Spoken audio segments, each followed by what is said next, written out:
ओडिशा के बालासोर में हुए भयानक ट्रेन हादसे में अब तक 280 से अधिक लोगों की जान जा चुकी है। 3 ट्रेनों के टकराने की इस भीषण दुर्घटना ने सारे देश को झकझोर कर रख दिया है। इस हादसे पर हर पल नई अपडेट आ रही है, लेकिन जो सवाल सबके जहन में है वो ये है कि आखिर 3 ट्रेनें एक साथ कैसे टकरा गई, इतनी बड़ी लापरवाही हुई कैसे। रेलवे सूत्रों से जो जानकारी सामने आई है वो हम आपको बताते हैं। रेलवे के वरिष्ठ आधिकारिक सूत्र बताते हैं कि ये दुर्घटना सिस्टम कोलैप्स का नतीजा है। ये दुर्घटना इतनी भयावह नहीं होती अगर सिस्टम काम करता।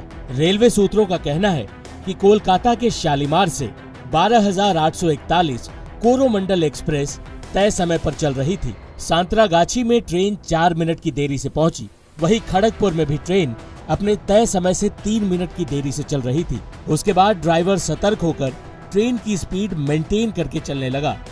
ट्रेन ओडिशा में प्रवेश कर चुकी थी।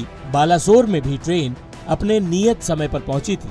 कोरोमंडल एक्सप्रेस वहां से करीब 25 किलोमीटर ही आगे बढ़ी थी कि बहनागा बाजार की एंट्री पर स्थित पॉइंट्स पर कुछ दिक्कतें हुई। इसके बाद ट्रेन के कुछ डब्बे पटरी से उतर गए। यूं तो दुर्घटना की वजह का अभी तक रेलवे ने खुलासा नहीं किया है, लेकिन रेलवे के सूत्र बताते हैं कि इस कोरोमंडल एक्सप्रेस की किसी मालगाड़ी से कोई टक्कर नहीं हुई।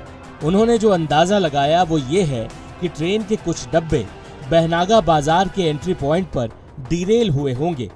उस समय ट्रेन की स्पीड 130 किलोमीटर प्रति घंटे की रफ्तार से रही होगी।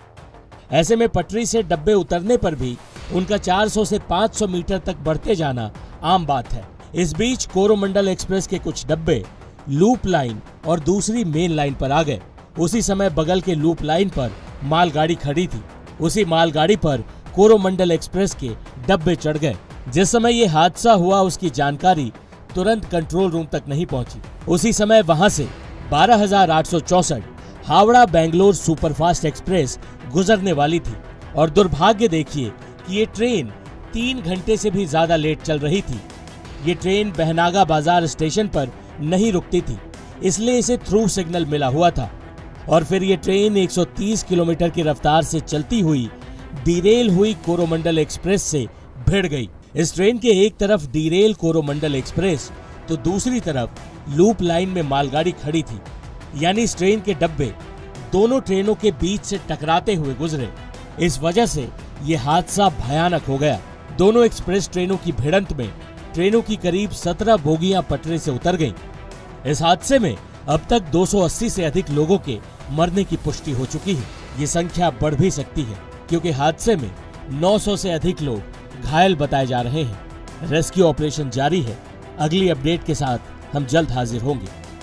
टाइम्स नाउ नव भारत डिजिटल की रिपोर्ट।